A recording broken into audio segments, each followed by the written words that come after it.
dari kota Tarim, Hadramut, Yaman. Saya kira kalau para santri sudah sering dengar bagaimana keistimewaan kota Tarim, ya, di mana kota Tarim ini disebutkan oleh Al-Habib Abdurrahman bin Muhammad As-Saggaf.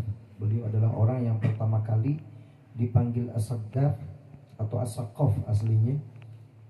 Beliau berkata kepada anaknya Syekh Umar Al-Muhdar, Syekh Umar Muhdar. Beliau mengatakan bahwa di kota Tarim ini itu disebutkan oleh beliau pada tahun 816 Hijriah. Sekarang sudah 1445 Hijriah. Itu disebutkan pada tahun 816 Hijriah. Beliau mengatakan, wahai Umar Muhdar, bahwa di kota Tarim ini, yaitu di makam Zambal, namanya di sana ada makam satu Zambal, yang kedua Furet, yang ketiga Akdar. Itu berdekatan, tetapi yang masyhur adalah Zambal. Beliau mengatakan bahwa di Zambal ini itu sudah ada lebih dari 10.000 wali yang dikuburkan, dan setidaknya ada 80 wali kutub yang dikuburkan. Padahal wali kutub ini atau istilah jamaknya aktob. Jadi wali kutub itu adalah walinya para wali, ya.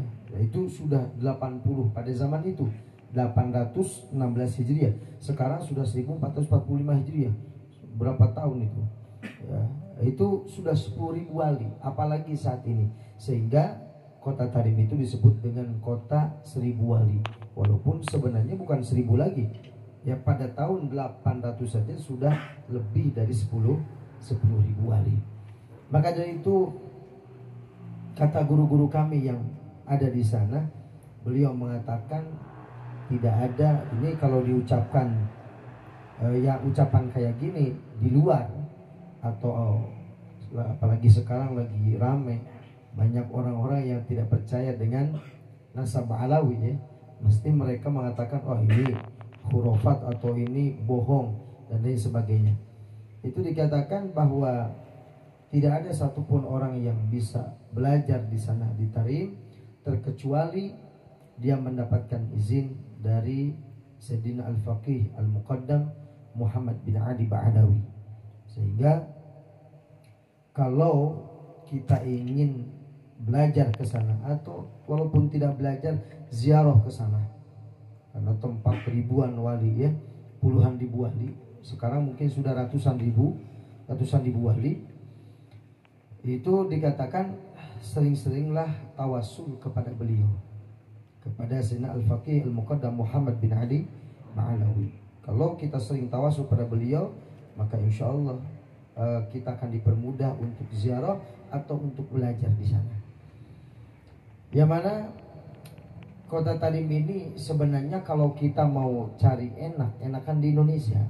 Ngapain belajar di Tarim? Di Yaman ini secara ekonomi kacau, keamanan juga kacau, cuaca juga kacau. Kemarin baru saja banjir. Dulu waktu saya berangkat ke sana baru 5 hari, seminggu itu hujan deras, sehingga orang-orang mengatakan, masya Allah, antum jitum abir rahmah, kalian semua datang ke sini dan membawa rahmat, karena langsung hujan. Tapi salah satu ayam setelah 3 hari hujannya berturut-turut gede, ternyata banjir, dan hampir berapa kecamatan itu habis rumahnya, karena di sana rumahnya dari tanah liat, rata saja sudah, nggak jelas tanah saya yang mana, rumah saya kemarin yang mana, terus pokok jadi kayak tanah lapang begitu. Akhirnya mereka mengatakan antum jitum bil musibah. Jadi bukan bil rahmat, tapi datang dengan musibah. Itu seperti itu. Itu kenangan waktu saya ke sana. Saya selama di Indonesia waktu itu belum pernah melihat helikopter dekat begitu. Pas begitu sampai sana melihat secara dekat, karena sedang evakuasi orang-orang yang terjebak banjir. Dan ini kemarin juga banjir.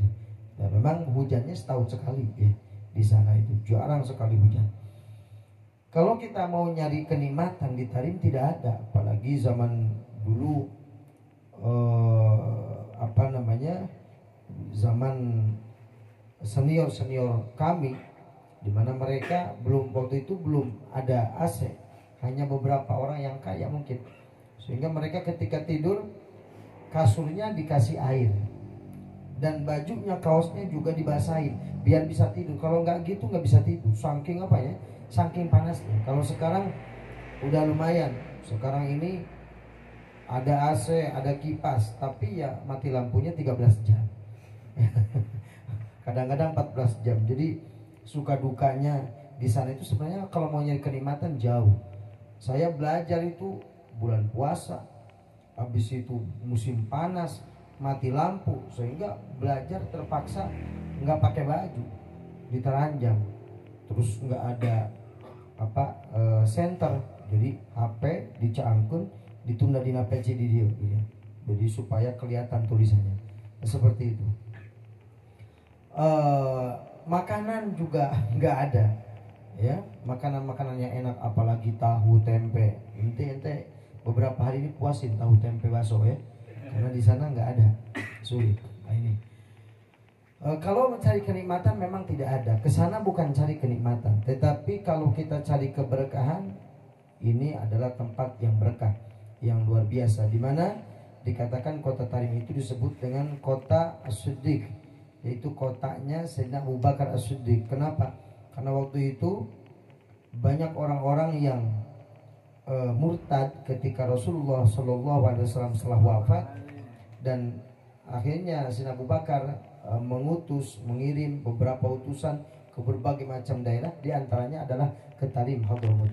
Tetapi ketika utusan itu sampai ke Tarim, ternyata justru orang-orang Tarim bukannya murtad, akan tetapi justru mereka mendukung untuk memperjuangkan menghabisi orang-orang yang murtad. Sehingga akhirnya dilaporkan oleh utusan ini kepada Sayyidina Abu Bakar, karena beliau yang menjadi khalifah, jadi presiden pada waktu itu.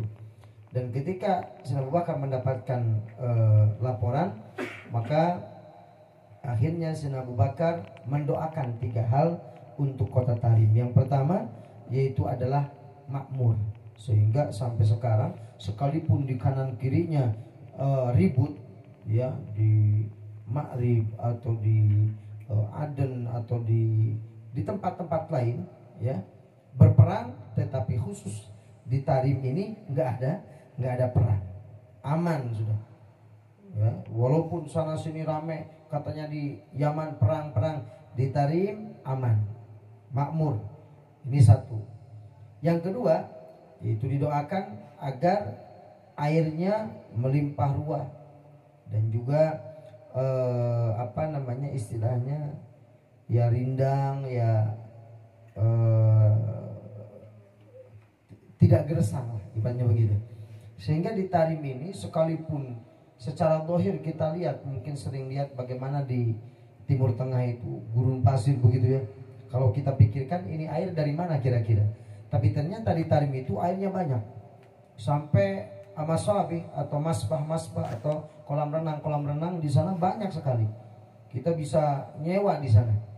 Jadi kalau di sana itu kolam renang enggak umum, kita sewa. Misalkan kita sewa 1 malam, nanti besok ganti lagi yang nyewa, seperti itu.